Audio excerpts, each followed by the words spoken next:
আমরা শ্রীমদ্ ভগবদ গীতার ২য় অধ্যায় নিয়ে আলোচনা করছিলাম। আগের পর্যায়ে আমরা ২০ নম্বর শ্লোকটি সম্পর্কে বিস্তারিত আলোচনা করছি। তো আজ ২১ থেকে শুরু করব, কিন্তু এই ২১ নম্বর শ্লোকটিও এই ২০ নম্বর শ্লোকেরই বিস্তার। সুতরাং এই ২০ নম্বর শ্লোকটি আবার একটুখানি সংক্ষেপে আলোচনা করে নিই। ২০ নম্বর শ্লোকে ভগবান শ্রীকৃষ্ণ কি বলেছেন, ন জায়তে ম্রিয়তে বা কদাচিৎ নায়ং ভূত্বা ভবিতা বা ন ভূয়ঃ অজো নিত্যঃ শাশ্বত অয়ং পুরাণো নহন্যতে হন্যমানে শরীরে। ভগবান অর্জুনকে বলছেন যে এই যে আত্মা, সেই আত্মা হলো অবিনাশী। তার জন্ম নেই, তার মৃত্যু নেই, শাশ্বত এবং পুরানো আত্মা, চিরকালীন সেই আত্মা আর এই দেহ এক নয়। আমরা সাধারণত এই আমাদের দেহ, মন, বুদ্ধি সেইটাকেই আমরা আমাদের অস্তিত্ব বলে মনে করি, কিন্তু that is not our Real entity. আমাদের প্রকৃত সত্তা হলো সেই আত্মা। সেই আত্মাকে কখনো হত্যা করা যায় না। শরীর নষ্ট হলেও সেই আত্মা নষ্ট হয় না। এইটা ভগবান শ্রীকৃষ্ণ এই অর্জুনকে এই কথাটি বললেন। এই যে শ্লোকটি ভগবান শ্রীকৃষ্ণ এখানে বললেন অর্জুনকে, অলমোস্ট নয়, একদম একই শ্লোক, একই শব্দ আমাদের অনেক পুরনো উপনিষদ, কঠোর উপনিষদে যমরাজ নচিকেতাকে এই আত্মা সম্পর্কে বিস্তারিত বলতে গিয়ে এক্স্যাক্টলি এই একই শ্লোকটি কঠোর উপনিষদে বলেছেন। কঠোর উপনিষদে যমরাজ কি বলেছেন? কঠোর উপনিষদের ৪৭ নম্বর শ্লোকে যমরাজ বলেছেন সেই একই কথা, ন জায়তে ম্রিয়তে, শুধু দুটি শব্দের তফাৎ আছে। ন জায়তে ম্রিয়তে বা বিপশ্চিন্নায়ং কুতশ্চিন্ন বভূব কশ্চিৎ অজো নিত্যঃ শাশ্বত অয়ং পুরাণো নহন্যতে হন্যমানে শরীরে। সেই একই কথা নচিকেতাকে আমরা যখন কঠোপনিষদ নিয়ে আলোচনা করব তখন আবার বিস্তারিত এখানে আসব। শুধু এই প্রসঙ্গে বলি যে অনেক উপনিষদের শ্লোক গীতাতে ভগবান শ্রীকৃষ্ণ অ্যাজ ইট ইজ বলেছেন। এই জন্য কেন ভগবান শ্রীকৃষ্ণ তার গুরু ঋষি সন্দীপনের কাছে সমস্তই শিক্ষা লাভ করেছিলেন। তিনি ভগবান পরম পুরুষ, সুপ্রিম কনসাসনেস, উনি এই মানব দেহে ম্যানিফেস্ট করেছেন, প্রকাশিত হয়েছেন। তাই আবার এই মানব জন্মের জন্য তিনি আবার সব শিক্ষা লাভ করেছেন। তিনি এখানে যোগযুক্ত হয়ে যখন এই কথাগুলো বলছেন, তখন সেই ঋষি পুরুষদের উপলব্ধ সত্যগুলোকে কখনো কখনো একই শব্দও ব্যবহার করেছেন। আর গীতা তো আমরা জানি সমস্ত উপনিষদের সারই হলো গীতা। তো এইখানে নচিকেতাকে ভগবান যমরাজ নচিকেতাকে যখন সেই আত্মজ্ঞান সম্পর্কে বিস্তারিত বলতে গিয়ে নচিকেতাকে ঠিক এই কথাটাই বলেছিলেন যে নচিকেতা, এই যে আত্মা, এই আত্মা হলো অবিনাশী, শাশ্বত, নিত্য।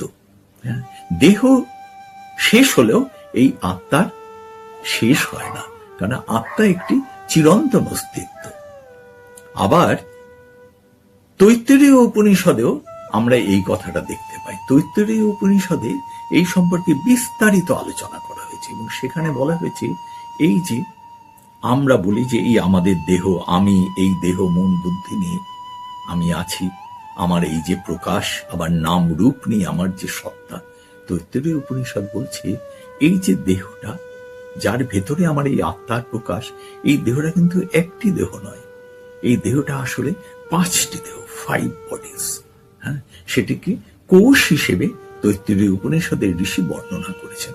বলেছেন প্রথম এই যে বাইরের দেহটা, সেই দেহটা হচ্ছে অন্নময় কোষ।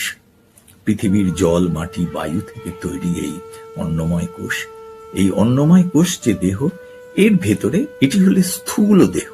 এই শরীর, অন্নমানে শরীরেই যে শরীর হত্যা করা হচ্ছে, এই শরীরটা হচ্ছে মূলত এই অন্নময় কোষ। স্থূল শরীর, স্থূল কোষ হচ্ছে অন্নময় কোষ, এর ভেতরে সূক্ষ্ম হচ্ছে প্রাণময় কোষ। ঠিক এক্স্যাক্টলি এইরকমই আমাদের এর ভেতরে একটি সূক্ষ্ম শরীর আছে। যখন আমাদের মৃত্যু হয় তখন আমরা এই স্থূল শরীরটা ত্যাগ করি, হ্যাঁ, আর সূক্ষ্ম শরীরগুলি থেকে যায়।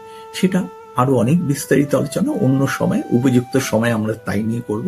এখন শুধু এই প্রসঙ্গে তৈত্তিরীয় উপনিষদে এই পঞ্চকোষ নিয়ে একটু বলি, যে এই সূক্ষ্ম দেহটা হচ্ছে, পরবর্তী সূক্ষ্ম দেহটা হচ্ছে প্রাণময় কোষ। তার ভেতরে আরো একটি সূক্ষ্মতর দেহ আছে, সেটি হলো মনোময় কোষ। তার থেকেও সূক্ষ্ম আরেকটি দেহ আছে, সেটি হলো বিজ্ঞানময় কোষ। শুধু তাই নয়, এর থেকেও সূক্ষ্মতম আরো একটি কোষ আছে, সেটি হলো আনন্দময় কোষ। এই 5টি কোষ নিয়ে আমাদের এই প্রকাশিত সত্তা, তার ভেতরে আত্মা। এই যখন ভগবান এখানে যখন অর্জুনকে বলছেন হন্যতে হন্যমানে শরীরে, নহন্যতে হন্যমানে শরীরে, এই শরীর বলতে খালি এই স্থূল দেহটার কথা, অন্নময় কোষের কথা বলছেন। এই অন্নময় কোষটা নষ্ট হলেও আমাদের সত্তা থেকে যায়, হ্যাঁ, আত্মা থেকে যায়।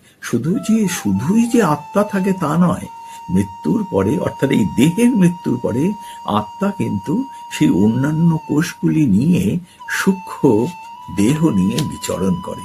সেই সূক্ষ্ম দেহের পরেও আবার কারণ দেহ আছে, সেখানেও বিজ্ঞানময় কোষও থাকে ইত্যাদি। সেগুলো আমি পরে বলবো, পরে উপযুক্ত সময় আলোচনা করব। এখন এইখানে এই ভগবান এই 20 নম্বর শ্লোকে আমরা যে পর্যন্ত আলোচনা করেছিলাম, সেখানে ভগবান বললেন এই কথাটা অর্জুনকে, যে এই দেহ নষ্ট হলেই, অর্থাৎ সেই অন্নময় কোষটা চলে গেলেই আত্মা নষ্ট হয় না, আত্মা থেকে যায়। তারপরে ভগবান এবারে পরবর্তী এই পরপর শ্লোকগুলিতে ভগবান এখানে আত্মা সম্পর্কেই, আত্মা যে একটি পৃথক অস্তিত্ব, আত্মা যে একটি ট্রুলি অমর অস্তিত্ব যার মৃত্যু নেই, সেইটাই অর্জুনের কাছে বোঝাচ্ছেন এবং অর্জুনের মাধ্যমে আমাদের বিশ্বজনের কাছে বোঝাচ্ছেন। আমাদের কাছে এই বোঝাটা ভীষণ দরকার, কেন এটি হলো অত্যন্ত গভীরতম জীবনের সত্য। কিন্তু আমরা এই আমাদের ব্যবহারিক জীবনে এই দেহ, মন এবং বুদ্ধির সঙ্গে এমনভাবে সম্পৃক্ত হয়ে থাকি যে আমরা আমাদের প্রকৃত অস্তিত্বকে ভুলে যাই, ভাবি এইটাই অস্তিত্ব। তাই এই অস্তিত্বের যখন অভাব ঘটে, তখন আমরা অত্যন্ত ব্যথিত হই, অত্যন্ত দুঃখিত হই। কারণ যখন আমাদের দেহের মৃত্যু হয়, তখন আমরা সেই দেহকে তো আর কখনো ফিরে পাই না। তাই ভাবি বোধহয় সব শেষ হয়ে গেল, কিন্তু প্রকৃত সত্য হলো সব শেষ হলো না, আমরা সবাই রয়ে যাচ্ছি। হ্যাঁ, পরবর্তী জন্মে আমরা আবার অন্য দেহ ধারণ করব, কিন্তু সেই একই যে সত্তা, ইউনিট অফ কনসাসনেস, তা থেকে যাচ্ছে। এই জ্ঞান যদি আমাদের মধ্যে উপলব্ধ সত্য হয়, আমরা যদি উপলব্ধি করি, তাহলে আমাদের জীবনের দুঃখ বেদনা অনেক কমে যায়। আর এবারে ভগবান এই 21 নম্বর শ্লোকে অর্জুনকে বলছেন, বেদ অবিনাশিনং নিত্যং জয় ইনম অজমভয়ম। বেদ অবিনাশিনং নিত্যং, মানে তুমি জানো যে এই সত্তাটি অবিনাশী, নিত্য। এনম অজম অব্যয়ম, তা অজ এবং অব্যয়। অজ হচ্ছে যার সৃষ্টি হয়নি, অব্যয় মানে যার পরিবর্তন হয় না। একটা জিনিস সৃষ্টি হয়, একটা গাছ আজকে তৈরি হলো, ছোট গাছ, সে আস্তে আস্তে বড় হচ্ছে, সেটি পরিবর্তনশীল হচ্ছে। অব্যয় হচ্ছে যা পরিবর্তনশীল হয়, ক্ষয় নেই, পরিবর্তনশীল হয়। বলছেন কথং সব পুরুষ পার্থ কং ঘাতয়তি হন্তি কং। যদি তুমি অর্জুন এই সত্যকে জানতে পারো, অর্থাৎ এখানে সেই পুরুষ বলছেন, যে পুরুষ এটাকে জানতে পারে, আমরা যদি সত্যি এটাকে জানতে পারি যে এই অবিনাশী নিত্য অজম অব্যয়ম আত্মা, যেটা এই 20 নম্বর শ্লোকে আমরা আগের দিন বিস্তারিত আলোচনা করেছি, আজকে সংক্ষিপ্ত আলোচনা করলাম। সেই সত্যকে যদি আমরা উপলব্ধি করি, সেই সত্যে যদি আমরা প্রতিষ্ঠিত হই, তাহলে আমরা বুঝবো কং ঘাতয়তি হন্তি কং, কি কাকে বধ করায়। কেউ কাউকে বধ করতে পারে না। অর্থাৎ অর্জুনের মনের থেকে একটা অবশ্য কর্তব্য অর্জুনকে করতে হবে। এত আত্মীয় স্বজন যারা ছিলেন তারা আজ শত্রুপক্ষে দাঁড়িয়ে আছেন, আমরা তাদেরকে যদি হত না করি তারাই আমাদেরকে হত করবে যুদ্ধে। সে অর্জুনকে তাই এই তার মনের ভেতরে এই যে গভীরতম বেদনা, আবেগ, যা সত্যের উপরে প্রতিষ্ঠিত নয়, যেগুলি অস্থায়ী, অনিত্য, সেই সম্পর্কে ভগবান অর্জুনকে খুব বিস্তারিতভাবে বোঝাচ্ছেন। বলছেন যে তুমি যদি অর্জুন এইটা বুঝে যাও যে এই আত্মা অবিনাশী, নিত্য, অজ এবং অব্যয়, তাহলে তুমি বুঝবে এই আত্মা কাউকে হত্যা করতেও পারে না, হতও হতে পারে না। এরপরে অর্জুনকে ভগবান শ্রীকৃষ্ণ 22 নম্বর শ্লোকে এক অসাধারণ উদাহরণ দিলেন। অসাধারণ উদাহরণ, যেগুলো আমাদের এই গভীর বেদনার সময় কিভাবে যে যুগ যুগ ধরে, হাজার হাজার বছর ধরে আমাদের এই মানব সভ্যতাকে সান্ত্বনা দিয়েছে। কেননা আমরা জানি যে আমাদের জীবনে যখনই কোনো কিছুর অভাব হয় তখনই দুঃখ হয়। আর যত রকম অভাব এই ব্যবহারিক জীবনে হতে পারে তার মধ্যে সমস্ত অভাবের সমষ্টি যেন মৃত্যুতে, সেখানে যেন সব হারিয়ে যায়, চিরদিনের জন্য হারিয়ে যায়। সুতরাং যখন প্রিয়জন বা কেউ যখন চলে যান তখন আমাদের মধ্যে যে বেদনা হয়, যে শূন্যতার সৃষ্টি হয়, যে হতাশা আসে, তার কোনো তুলনা হয় না।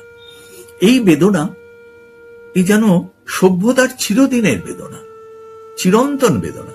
এই চিরন্তন বেদনা, চিরন্তন শোক থেকে উদ্ধার পাওয়ার জন্য আমার মনে হয় না আমাদের সভ্যতায় আর কোনো এইরকম সত্য উদ্ঘাটন করে কোনো কথা আছে, এরকম কোনো সান্ত্বনা বাক্য, সত্য সান্ত্বনা বাক্য, কাউকে ভুল সান্ত্বনা বাক্য নয়, জীবনের পরম সত্যকে এইরকম ভাবে বলে আমাদেরকে সান্ত্বনা দেওয়া, আবার সেই সত্য প্রশান্ত জীবনে প্রতিষ্ঠিত করার মতো শ্লোক বোধহয় আর কোথাও নেই, থাকলেও আমার জানা নেই।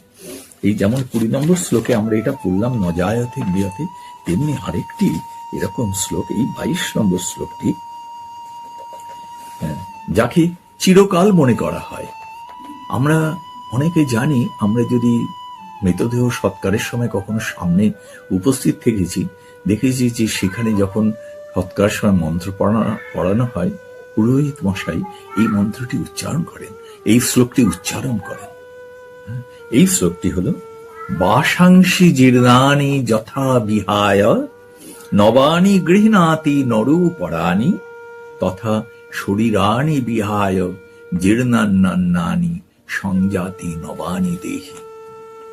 শ্লোকটি অসাধারণ কাব্যিক ভাবে লেখা, কি আমাদের সমস্ত মানুষের জীবনের, প্রতিদিনের জীবনের থেকে এই উদাহরণটিকে তুলে নিয়ে আসা।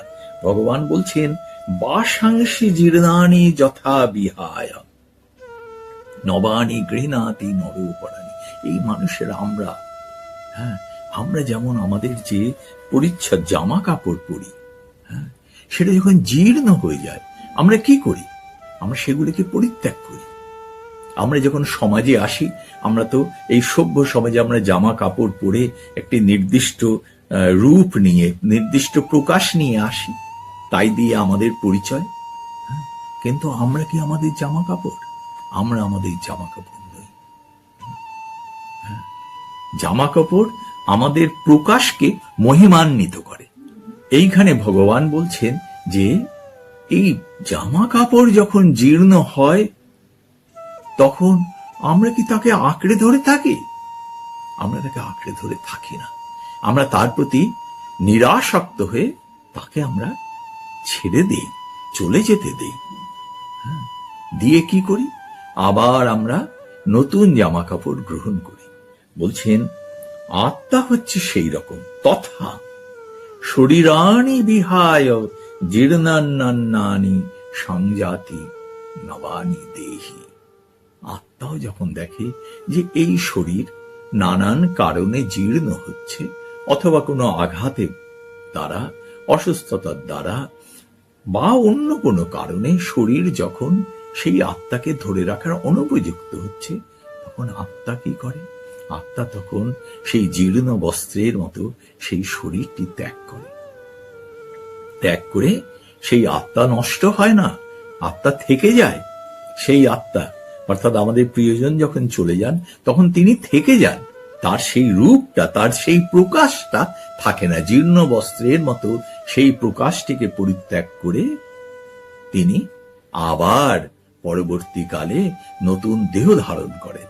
তা একেবারে সকলের বোধগম্য প্রতিদিনের জীবনের ঘটনা তুলে এনে ভগবান শ্রীকৃষ্ণ এই অর্জুনকে এটা বোঝাচ্ছেন এবং আমাদের সকলের জন্য রেখে গেলেন এই অমৃত বাণী যে বাসাংসি জীর্ণানি যথা বিহায় নবানি গৃহীণাতি নরূপরাণি তথা শরীরানি বিহায় জীর্ণান্নানি সংজাতি নবানি দেহি। এই অপূর্ব মন্ত্র আমরা যদি জীবনে সত্যি উপলব্ধি করি, তাহলে আমাদের মধ্যে কি কেউ চলে গেলে বেদনা, দুঃখ, শোক আসবে না? আসবে, কিন্তু আসবে, কিন্তু আমাদের মধ্যে এই জ্ঞান যদি প্রতিষ্ঠিত থাকে, তাহলে আমরা খুব সহজেই আবার প্রশান্তিতে ফিরে আসতে পারবো, তার কল্যাণ কামনা করতে পারবো। আমরাও জীবনের পথে কল্যাণময় ভাবে আমরা অগ্রসর হতে পারবো। অর্জুনকে দিয়ে ভগবান শ্রীকৃষ্ণ আমাদের সকলের জন্য এই মহান সত্যটি রেখে গেছেন। আজ এই পর্যন্ত। পরের দিন আমরা এই আত্মার ব্যাপারে ভগবান শ্রীকৃষ্ণ আরো বিস্তারিত, আরো গভীর সত্য নিয়ে আলোচনা করেছেন, আত্মার বৈশিষ্ট্য নিয়ে আলোচনা করেছেন। আমি 23 নম্বর শ্লোক থেকে পরের দিন শুরু করব। 23 নম্বর শ্লোকটা কিভাবে শুরু হয়েছে? ভগবান বলছেন, নৈনং ছিন্দন্তি শস্ত্রাণি নৈনং দহতি পাবকাহ নচৈনং ক্লেদয়ং তাপ ন শোষয়তি মারুতঃ। আত্মার বিশেষ বৈশিষ্ট্যগুলো নিয়ে ভগবান বিস্তারিত আলোচনা করছেন। পরের দিন আমরা সেখান থেকে শুরু করব।